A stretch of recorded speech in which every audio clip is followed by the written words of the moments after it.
Começando o Ação Parlamentar de hoje, desde já agradeço a sua companhia e te convido a continuar com a gente e acompanhar as informações da Câmara e da nossa cidade. E nessa edição a gente mostra para você como é o processo de emendas à lei orgânica, considerada a mais importante do município. E a qualidade dos livros didáticos é outro assunto de hoje. O material contribui com o processo de formação dos estudantes. E um projeto de lei que tramita na Câmara prevê a criação de um programa para a realização de exames oftalmológicos nas escolas. O objetivo é identificar possíveis dificuldades dos alunos e evitar prejuízos de aprendizagem.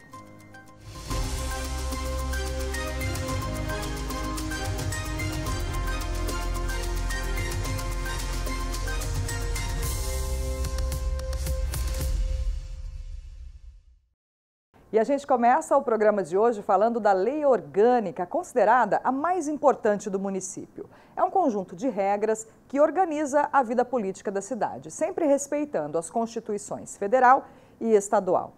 E a legislação permite que ela receba emendas, inclusive mediante proposta dos cidadãos.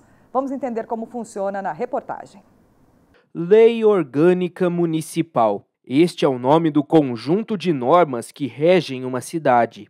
É como a Constituição Federal, mas nesse caso que atende apenas os limites do município. Ela pode ser comparada, sim, a uma certidão de nascimento da estrutura de poder que existe no município. Tá? Ela sempre vai estar se baseando numa lei federal, que é o caso a Constituição Federal, e também na Constituição do Estado. Então, ela acabou sendo reproduzida e ela é consequência dessa distribuição do poder que gradativamente foi se realizando ao longo das histórias dentro do Brasil, até chegar ao ponto de que você precisaria de uma lei municipal que regulasse todo o funcionamento da estrutura administrativa e política do município. Essa espécie de constituição orienta o que pode e o que não pode na cidade. Ela também pode ganhar atualizações fruto de emendas. No caso do governo federal, uma emenda à Constituição é chamada de PEC, Proposta de Emenda Constitucional. No município, o nome é outro, PELOM, Proposta de Emenda da Lei Orgânica Municipal. As emendas à Lei Orgânica Municipal, a gente chama de emendas à Lei Orgânica, a PELOM, ela vai, digamos assim, deixar o município mais preparado, inclusive, para tendências, para o futuro daquilo que acabará existindo em termos da estrutura de funcionamento do município, incluindo aí todos os órgãos políticos, a Prefeitura Municipal, a Câmara dos Vereadores, a parte das secretarias que estão vinculadas ao Poder Executivo. Então, todos esses órgãos internos, como eles acabam sendo afetados muitas vezes pelas mudanças que acabam acontecendo no âmbito federal e também no âmbito estadual, a gente precisa estar modificando aqui no âmbito local, no caso da lei orgânica, para que haja o quê? Para que não ocorra essa desarmonia de redação da lei orgânica municipal em relação à Constituição do Estado, em relação à Constituição Federal. Segundo a regra, a lei orgânica do município pode ser emendada em 3 ocasiões. Em caso de proposta apresentada pelo prefeito, por no mínimo 1/3 da Câmara dos Vereadores ou pelos próprios cidadãos, em caso de iniciativa popular assinada por ao menos 1% dos eleitores da cidade. Quem decide pela aprovação ou não de uma PELOM são os vereadores. Como se trata de uma alteração na lei mais importante da cidade, a lei orgânica, as propostas de emenda são votadas em 2 turnos, com intervalo mínimo de 10 dias. Há casos também que a PELOM pode exigir audiência pública, como forma de garantir transparência e a participação popular. Isso acontece se a proposta a ser votada provocar impacto ambiental, envolver a conservação ou a modificação de um patrimônio histórico ou alterar alguma legislação reguladora. Se aprovada, a matéria segue para análise do prefeito, que pode sancionar ou vetar a proposta. Normalmente a PELOM, a proposta quando vem, não é dos vereadores, ela vem do Executivo. É uma mudança bastante grande, né? A Constituição foi uma conquista da sociedade, houve uma participação popular muito grande e é por isso que, quando ela acontece, ela tem que ter 2 votações. Geralmente, quando você vota o PELON, porque é um projeto, né? Eu diria de mais polêmico, né? Geralmente são projetos mais polêmicos, sempre vai ter. Vou dar alguns exemplos, né? Temos agora esse projeto aí de áreas, instituições para poder fazer moradia, né? Então você precisa de mudar a lei orgânica do município. Isso é um dos exemplos, né? Então aí você precisa votar primeiro a PELON, no caso, para depois o projeto ele se tornar um projeto de fato legal. A emenda à lei orgânica mais recente a ser aprovada pela Câmara estabeleceu novas regras sobre a aposentadoria dos servidores municipais, como a idade mínima, tempo de contribuição e outros requisitos. Outra proposta que também passou pelo aval do Legislativo foi para a criação de um órgão de imprensa próprio da Câmara. Essa modificação ela tem que acompanhar essa evolução o tempo e a sociedade demanda, exige dos políticos, da administração pública. Então, a partir do momento em que você constata que ela precisa sofrer atualizações, a modificação ela é super importante e fundamental. Daí, né, gente, mais uma forma para o cidadão participar da vida política da cidade. Nosso assunto agora é educação. Com o avanço da tecnologia, você pode até pensar que os livros didáticos são coisas do passado, mas eu te adianto que não é bem assim. O material usado pelos professores em sala de aula é fundamental durante o processo de aprendizagem. E a Comissão de Educação aqui da Câmara Municipal acompanha a qualidade do material utilizado pela rede pública de ensino. São eles que direcionam o conteúdo das aulas durante todo o ano letivo. Os livros didáticos são fiéis escudeiros de professores e alunos para o ensino e aprendizagem. O livro didático ele é apoiado no currículo paulista, né, que nós seguimos aqui na nossa escola centro estadual. Então ele vem com conteúdos pedagógicos que o aluno precisa ter para aprender de um ciclo para o outro. O livro de literatura ou paradidático ele vem falando sobre temas e outras coisas que o aluno precisa para aumentar o repertório dele. Então, a diferença entre paradidático e livro didático é que esse é literatura, o didático não, é conteúdo que o aluno precisa ter para aprender de um ciclo para o outro. Nesta escola estadual, cada disciplina tem um livro próprio, dividido por série. E os alunos têm uma missão: zelar pelo cuidado, já que no fim do ano os livros são devolvidos para serem usados por outros estudantes. Até o professor tem um livro, serve de guia para abordar os assuntos em sala de aula. Hoje as escolas precisam ter um currículo atendido nacionalmente e o que garante que será atendido por todas as escolas, ainda que com alguma diferença, né, de planejamento de uma escola para outra, é o livro didático. Então ele vai nortear o trabalho do professor. Ele é muito importante, ele não define o que vai ser trabalhado em água, mas é ele que vai nortear o trabalho dos professores em sala de aula. E se alguém pensa que os livros são coisas do passado, que ficaram para trás, está enganado. Os livros didáticos, por exemplo, são atualizados de 3 em 3 anos. Este daqui começou a ser usado agora em 2024 e vale até 2027. Quando chegarmos lá, novos livros vêm até as escolas. A escolha dos livros é a responsabilidade de cada escola.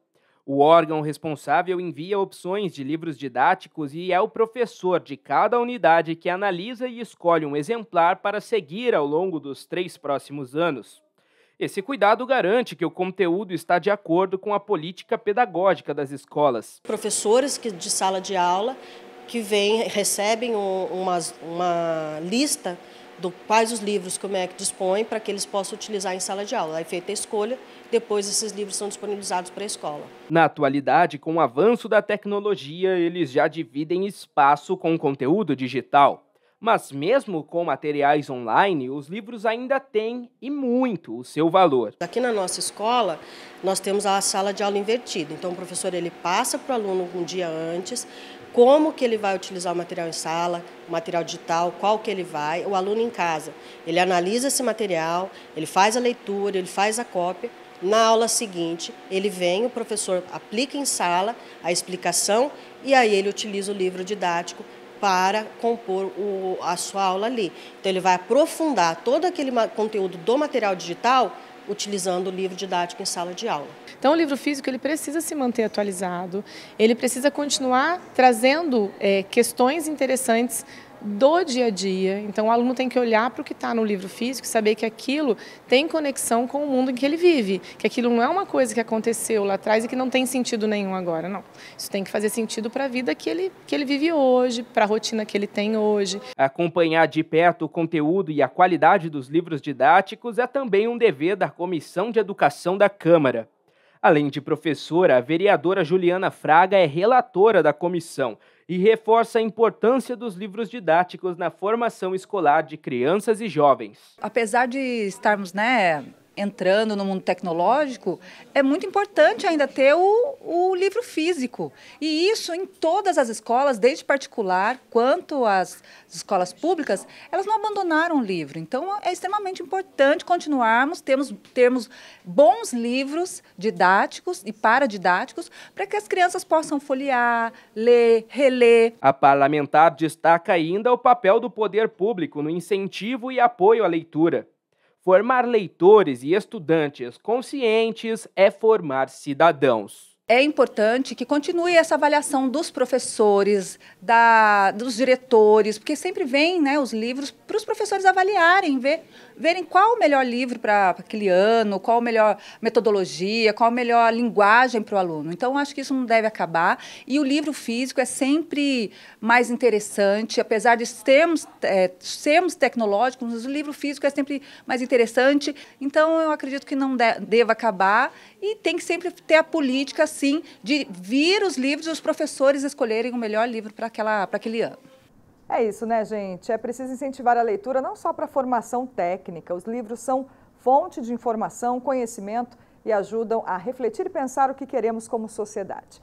E no próximo bloco a gente vai falar sobre um projeto de lei que propõe a realização de exames oftalmológicos na rede de ensino. É o programa Ver Bem na Escola. É já já.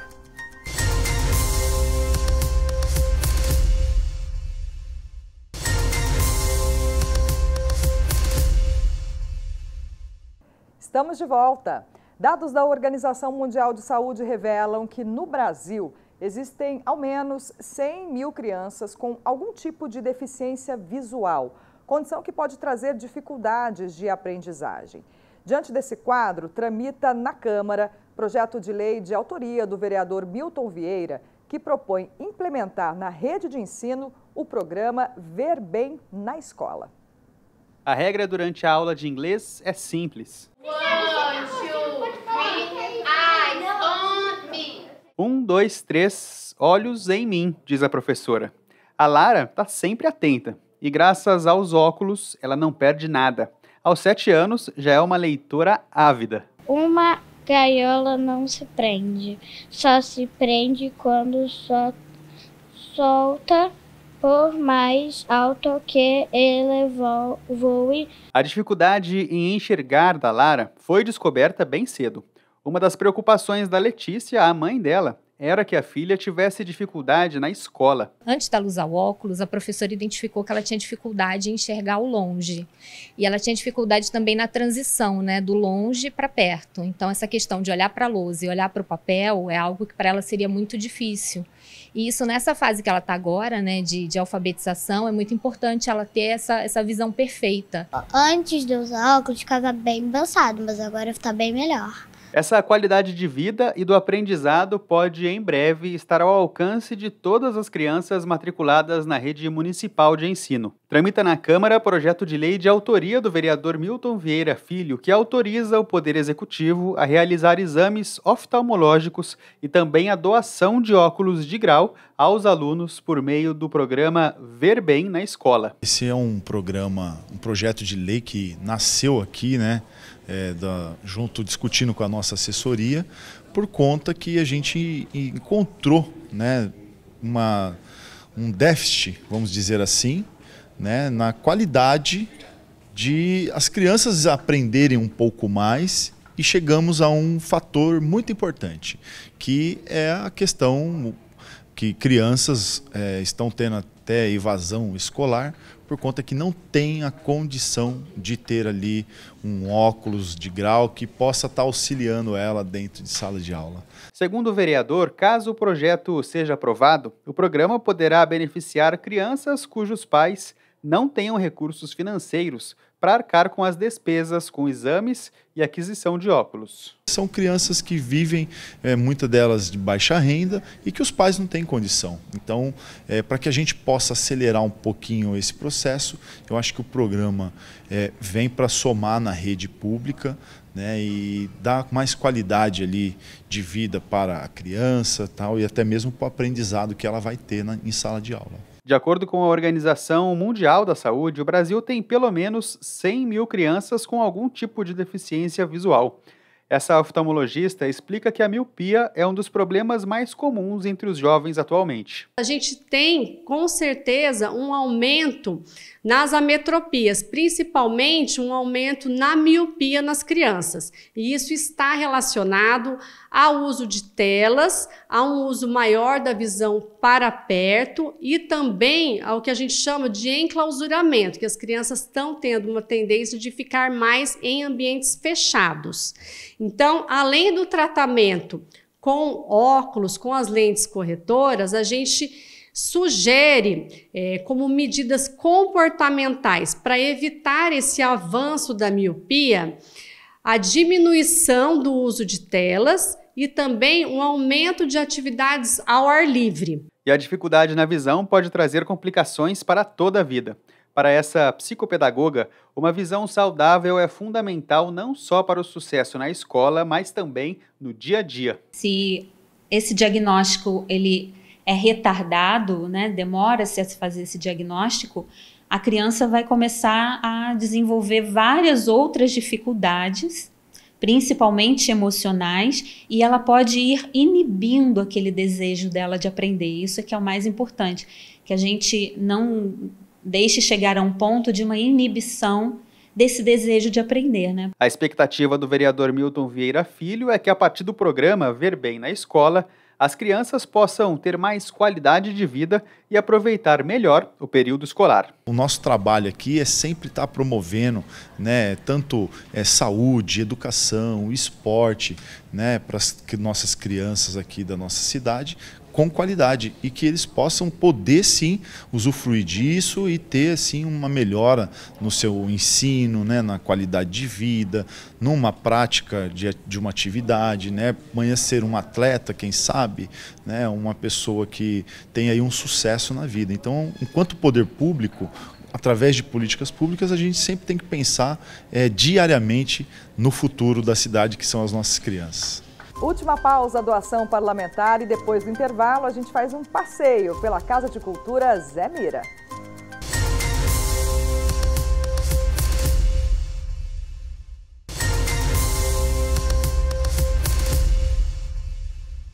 Estamos de volta com o Ação Parlamentar. Ele foi tropeiro, agricultor, mestre das folias de reis, compositor e violeiro. José Alves de Mira, ou Mestre Zé Mira, era um apaixonado pela cultura caipira. Em 2004, inaugurou a primeira Casa de Cultura do Brasil, criada para divulgar a música raiz, um espaço de valorização da arte popular. Era um rapaz, olhos claros, bem azul, andava só, uma gaita em suas mãos.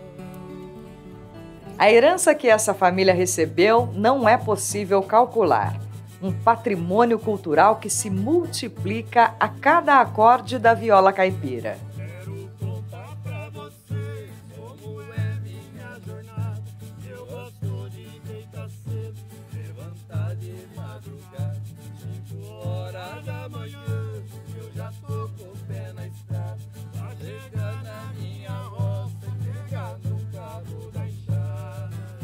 Ele levantava cedinho, essa música ele fez para ele. Ele levantava cedinho, 5h30, pegava o ônibus e ia para a roça. Lá ele trabalhava até por volta de 1, 2 horas. Aí voltava para a cidade, pegava o ônibus, vinha para São José.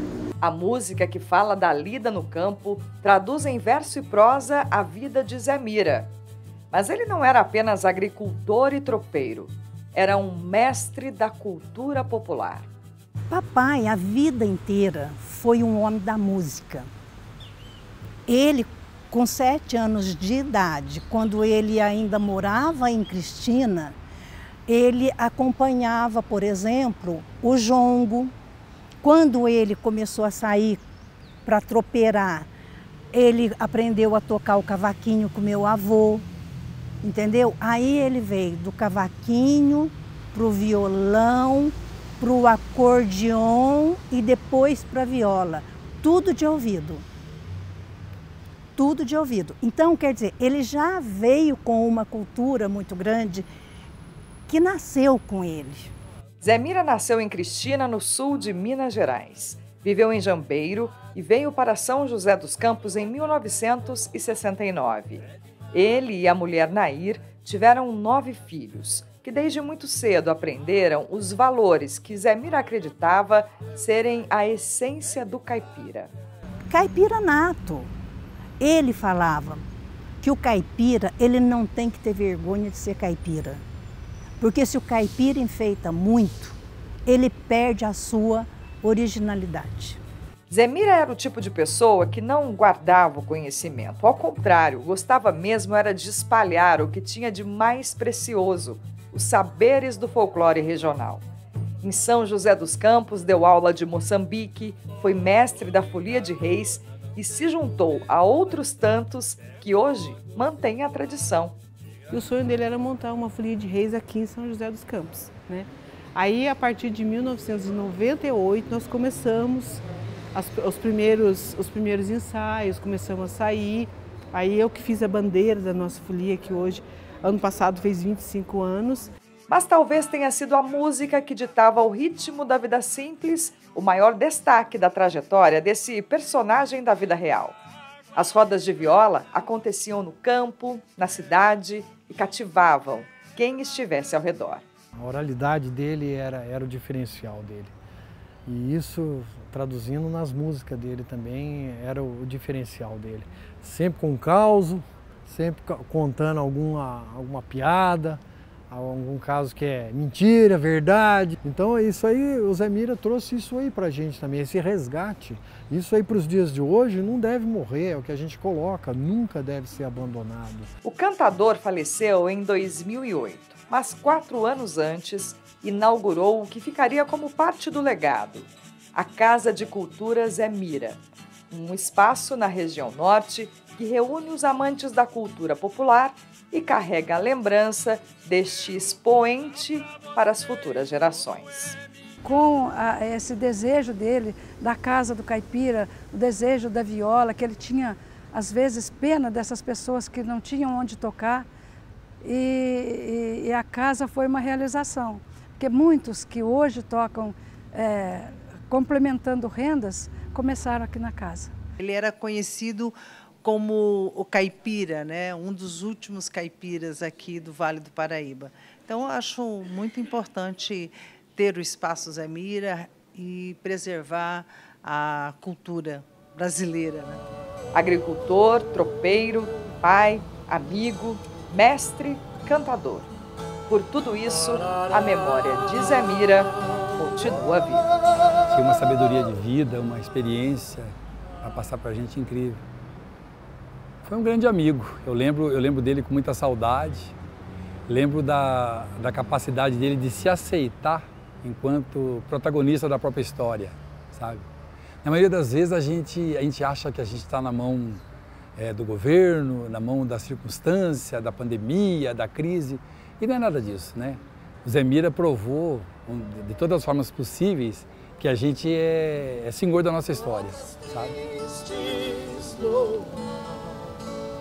É assim que pede o amor.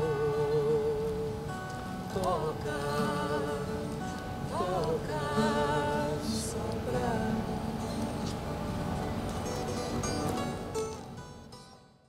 É isso, pessoal. O Ação Parlamentar fica por aqui. Muito obrigada pela companhia. E a programação completa você já sabe, né? Está disponível no nosso canal do YouTube, TV Câmara SJC.